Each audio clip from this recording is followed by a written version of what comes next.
നമസ്കാരം, ഞാൻ doctor Abdulla, cancer സർജനാണ്. Cancer ഒരു പാരമ്പര്യ രോഗമാണോ എന്നുള്ളൊരു സംശയം പലരും ചോദിക്കാറുണ്ട്. സാധാരണഗതിയിൽ ക്യാൻസർ ഒരു പാരമ്പര്യ രോഗമല്ല. കൂടുതലും സ്പൊറാഡിക് ആയിട്ടാണ്. അതായത് പല ആളുകൾക്ക് പല സ്ഥലങ്ങളിലായിട്ട് പല രീതിയിലുള്ള ക്യാൻസർ വരുന്നു എന്നുള്ളതാണ് സ്പൊറാഡിക് ക്യാൻസർ. പക്ഷേ ചുരുക്കം ചില ക്യാൻസറുകൾ, ഏകദേശം ഒരു 5% ക്യാൻസറുകൾ പാരമ്പര്യമായിട്ട് വരാം. ചിലപ്പോൾ ബ്രസ്റ്റ് ക്യാൻസറിലൊക്കെ ഒരു 10% അടുത്ത് പാരമ്പര്യമായിട്ട് വരുന്ന ക്യാൻസറുകളാണ്. അതായത് ഒരു തലമുറയിൽ നിന്ന് അടുത്ത തലമുറയിലേക്ക് ക്യാൻസറുകൾ വരുന്നതിനെയാണ് നമ്മൾ ഈ ഹെറിഡിറ്ററി അല്ലെങ്കിൽ പാരമ്പര്യമായിട്ട് വരുന്ന ക്യാൻസർ എന്ന് പറയുന്നത്. എപ്പോഴാണ് നമ്മൾ ഈ പാരമ്പര്യമായിട്ട് വരുന്ന ക്യാൻസർ നമ്മൾ ചോദിക്കുന്നതിൻ്റെ, ആളുകൾ ആ സംശയം ചോദിക്കുന്നതിൻ്റെ സിഗ്നിഫിക്കൻസ്, അതായത് എൻ്റെ അമ്മയ്ക്ക് ക്യാൻസർ ഉണ്ട്, അപ്പോൾ എനിക്ക് ക്യാൻസർ വരാനുള്ള സാധ്യതയുണ്ടോ, ഞാൻ സ്പെസിഫിക് ആയിട്ട് എന്തെങ്കിലും കാര്യങ്ങൾ പ്രിക്കോഷൻസ് എടുക്കേണ്ടതുണ്ടോ എന്നൊക്കെ അറിയാൻ വേണ്ടിയാണ് ആളുകൾ ഈ ക്യാൻസർ പാരമ്പര്യമാണോ എന്ന് ചോദിക്കുന്നത്. സത്യത്തിൽ എപ്പോഴാണ് നമ്മൾ ഈ ക്യാൻസർ പാരമ്പര്യമാണോ എന്ന് സംശയിക്കുന്നത്?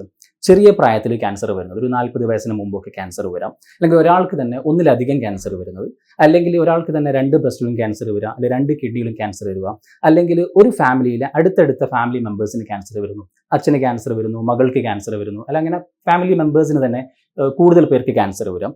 അല്ലെങ്കിൽ ചില പ്രത്യേക ക്യാൻസർ, ഇപ്പോൾ ബ്രസ്റ്റിലാണെങ്കിൽ ട്രിപ്പിൾ നെഗറ്റീവ് ബ്രസ്റ്റ് ക്യാൻസർ വരുന്നത് ചിലപ്പോൾ പാരമ്പര്യമായ ക്യാൻസറിൻ്റെയൊക്കെ ഭാഗമാകാം. ഇങ്ങനെയൊക്കെ ക്യാൻസർ വരുമ്പോഴാണ് നമ്മൾ ക്യാൻസർ പാരമ്പര്യമായിട്ട് വരുന്നതാണോ, പാരമ്പര്യമായിട്ടുള്ള ജനിതക മ്യൂട്ടേഷൻ്റെ പാർട്ടായിട്ട് വരുന്ന ക്യാൻസർ ആണോ എന്ന് സംശയിക്കുന്നത്.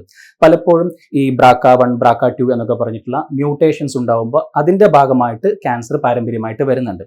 ബ്രസ്റ്റ് ക്യാൻസർ, ഒവേറിയൻ ക്യാൻസർ, അതായത് അണ്ഡാശയത്തിലെ ക്യാൻസർ, ഇതൊക്കെ ഒന്നിച്ച് വരുന്നത്, അല്ലെങ്കിൽ ഗർഭാശയത്തിൻ്റെ ക്യാൻസർ, കോളൺ, മലാശയത്തിൻ്റെയും അല്ലെങ്കിൽ വൻകുടലിൻ്റെയൊക്കെ ക്യാൻസർ ഒന്നിച്ച് വരുന്നത് ചില പാരമ്പര്യ ക്യാൻസർ സിൻഡ്രോംസിൻ്റെ ഭാഗമായിട്ട് വരുന്നുണ്ടാവും. അപ്പം നമ്മളിത് പാരമ്പര്യമാണോ എന്ന് അറിയുന്നതിൻ്റെ ഇമ്പോർട്ടൻസ് എന്താണെന്ന് വെച്ച് കഴിഞ്ഞാൽ, ഒരു ക്യാൻസർ ഉള്ള പേഷ്യൻ്റ് അത് ജനറ്റിക് അല്ലെങ്കിൽ ഹെറിഡിറ്ററി ക്യാൻസർ സിൻഡ്രോമിൻ്റെ ഭാഗമായിട്ടാണെങ്കിൽ ആ ആൾക്ക് വേറെ ക്യാൻസർ വരാനുള്ള സാധ്യത കൂടുതലാണ്, അല്ലെങ്കിൽ ഈ ക്യാൻസർ തന്നെ വീണ്ടും വരാനുള്ള സാധ്യത കൂടുതലാണ്. ഒരു ബ്രസ്റ്റിന് വന്ന ആൾക്ക് മറ്റേ ബ്രസ്റ്റിന് വരാനുള്ള സാധ്യത കൂടുതലാണ്. അല്ലെങ്കിൽ ഇവരുടെ ഫാമിലി മെമ്പേഴ്സിന്, ഇത് ജനറ്റിക് ഡിസോർഡർ ആണെങ്കിൽ ഫാമിലി മെമ്പേഴ്സിന് ഇതേ അസുഖം വരാനോ അല്ലെങ്കിൽ ഇതുപോലെ തന്നെ ഇതുമായി ബന്ധപ്പെട്ട മറ്റ് അസുഖങ്ങൾ വരാനുള്ള സാധ്യത വളരെ കൂടുതലാണ്. അപ്പം ഇങ്ങനെയുള്ള ആളുകൾക്ക് ആ ക്യാൻസറിനുള്ള സ്ക്രീനിങ് ടെസ്റ്റുകൾ, ക്യാൻസർ നേരത്തെ കണ്ടുപിടിക്കാനുള്ള ടെസ്റ്റുകൾ ചെയ്യേണ്ടി വരും. അത് ചിലപ്പോൾ സാധാരണ പോപ്പുലേഷനിൽ ചെയ്യുന്ന ക്യാൻസർ ടെസ്റ്റുകളായിരിക്കില്ല.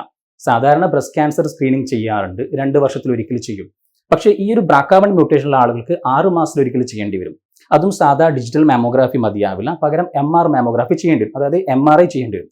അങ്ങനെ സ്ക്രീനിങ് ടെസ്റ്റുകൾ ഡിഫറെൻറ്റ് ഫ്രീക്വൻസിയിൽ ഡിഫറെൻറ്റ് ടെസ്റ്റുകൾ ചെയ്യേണ്ടി വരും. ഒരു ഇമ്പോർട്ടൻസ് അതാണ്.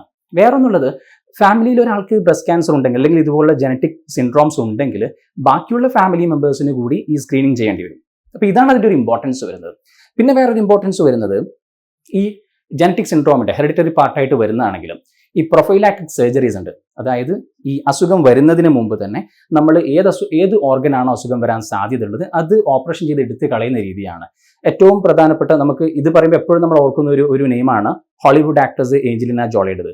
അവർക്ക് ഈ BRCA1 എന്ന് പറഞ്ഞ അസുഖം ഉള്ളത് അവരുടെ ഫാമിലിയിൽ ഉള്ളത് കൊണ്ട് തന്നെ അവർ 2 ബ്രസ്റ്റും റിമൂവ് ചെയ്ത് റീകൺസ്ട്രക്ട് ചെയ്തു. അതായത് അസുഖം വരുന്നതിന് മുമ്പ് തന്നെ അവർക്കറിയാം ആ അസുഖമുള്ള ആളുകൾക്ക്, ആ ജനറ്റിക് മ്യൂട്ടേഷനുള്ള ആളുകൾക്ക് 80% സാധ്യതയുണ്ട് അവരുടെ ലൈഫ് ടൈമിൽ ഈ ബ്രസ്റ്റ് ക്യാൻസർ വരുന്നത്. അങ്ങനെയാകുമ്പോൾ എന്ത് ചെയ്യും?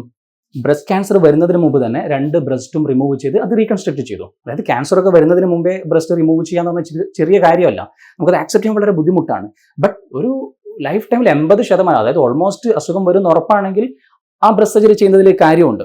അതുകൊണ്ടാണ് ആ പ്രൊഫൈലാറ്റിക് സർജറി അതിനൊരു സ്കോപ്പ് ഉള്ളതും അതിനൊരു ബെനിഫിറ്റ് ഉള്ളതും.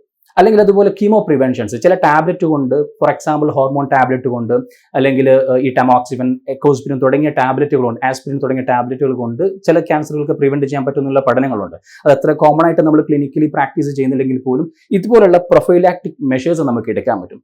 അതായത് ക്യാൻസർ പാരമ്പര്യമായി വരുന്നുണ്ടോ അല്ലെങ്കിൽ പാരമ്പര്യമാണോ എന്നറിയുന്നതിൻ്റെ സിഗ്നിഫിക്കൻസ് ഇതാണ്. അത് സ്ക്രീനിങ്ങിന് ഹെൽപ്ഫുൾ ആയിരിക്കും, പ്രൊഫൈലാറ്റിക് സർജറിക്ക് ഹെൽപ്ഫുൾ ആയിരിക്കും.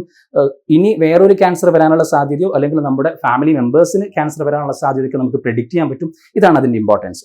അതായത് നമ്മുടെ ഫാമിലിയിൽ കൂടുതൽ പേർക്ക് ആർക്കെങ്കിലും ക്യാൻസർ ഉണ്ട് അല്ലെങ്കിൽ പ്രത്യേകമായ ക്യാൻസറുകളൊക്കെ ഉണ്ടെങ്കിൽ തീർച്ചയായിട്ടും ഒരു ഓങ്കോളജിസ്റ്റിനെയോ അല്ലെങ്കിൽ ഒരു ജനറ്റിക് കൗൺസിലറെയോ കണ്ടിട്ട് ഇത് ഫാമിലി പടരുന്ന ക്യാൻസർ ആണോ, ജനറ്റിക് സിൻഡ്രോംസിൻ്റെ പാർട്ടാണോ എന്നൊക്കെ അറിയണം. അതിനനുസരിച്ചുള്ള പ്രിക്കോഷൻസും നമ്മൾ എടുക്കണം.